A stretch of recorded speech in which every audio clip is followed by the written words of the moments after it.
Have you ever felt the power of a big fish pulling against you as you reel it in? Well, I have many times, and it's always really fun.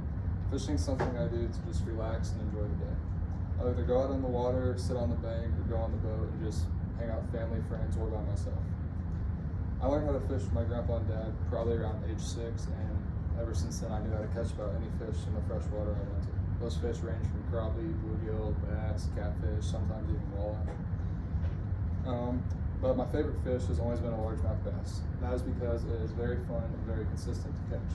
They can range from 1 to 10, 11 pounds, about as big as they get. It is my favorite because, Alright, step 1. Go get your rod and reel. I didn't bring my rod today because it's really long. But I get a 7-foot medium heavy rod, which means it is kind of flexible, but you can still feel, it's still strong enough to where a bass won't snap the rod. There are ultralight rods that have a lot of flex, and they're made for the bluegill and crappie type of fish because you can feel the little fish hit a lot better. And then they have really heavy rods. Those are for the catfish that get a lot bigger and they won't flex as much. Then you'll get your reel and put it on your rod. You would put it on your rod by twisting a little thing on top of the rod, and then you slide these 2 hooks into the rod and then tighten it down. And then after that, you will the reel I like to use is a bait caster. It is a 7-to-1 gear ratio bait caster, so that means every 1 turn of this is 7 turns of the spool. So that will ensure that you're bringing your line in fast enough to where the bait's still moving, but it's not moving too fast or too slow. The gear ratios can go very high or very low. The line I like to use, which is on this right now, is braided line, and it's 7 pounds. I do use braided line because it is very strong and can rip through branches, trees, or anything that's under the water. The other lines you can use are fluorocarbon and monofilament.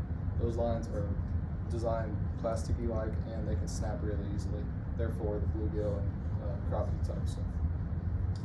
Then you will pick out your lure. The different lures you can use for bass, there's tons of lures. One of the lines I like to use is a crankbait.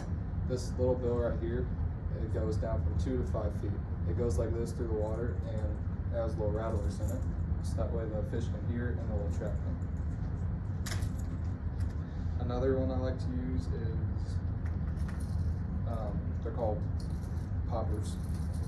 They go through the water and they sit on top of the water. They have little carved out mouths that will pop the water up and attract the fish. And then another one that you can use for bass is the spinnerbait.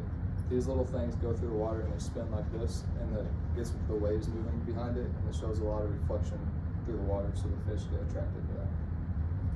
But my favorite lure that I like to use, and I will be demonstrating how to tie on today, is a froer. This also sits on top of the water, and it's kind of like the popper I showed you, but it is very flexible and weedless. It's different. It's weedless because these hooks on the poppers can grab the moss and stuff and carry it along with it.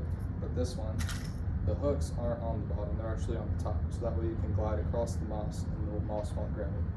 And then once the fish go to bite this lure, they'll go down and the hooks will be exposed. Then their mouth will go around it, and you pull, and it'll go into their mouth and hook it. So then you can reel it. Now I'll demonstrate how to tie on the line. Tie the line on the lure. First, you'll grab the end of your line, then you'll put it through the eyelet of the lure. You'll get it about probably 5 inches out, and then you'll spin it. You'll spin it about 10 times.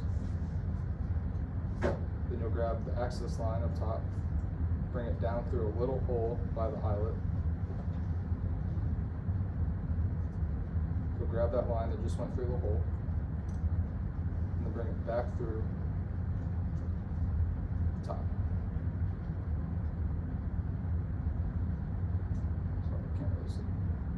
There you go. Then I'll get this little knot right here, and you'll pull that knot and cinch it down. Okay.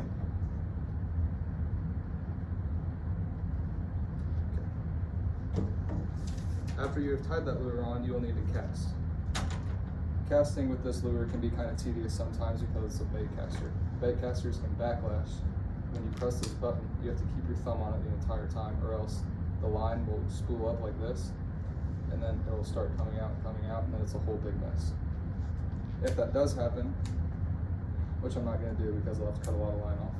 But you'll feed this and just keep feeding it out until you get to the point where it stops. And once it stops, you'll pick it up like this and then feed more.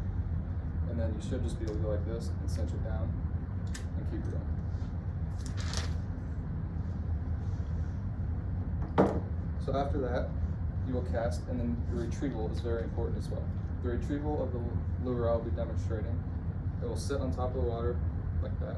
And if you had a rod, you'd top it kind of like that. It would splash the water up and it would attract the fish. You can go across moss, lily pads, or just open water because it's a weedless lure like I previously said. So fishing is a connection to nature and a chance to clear your head, and it's a reminder of the patience and respect we must have for the environment. Whether you are by yourself, casting a line on a quiet lake, or spending time with friends and family, you will be able to do it successfully using the steps I taught you today.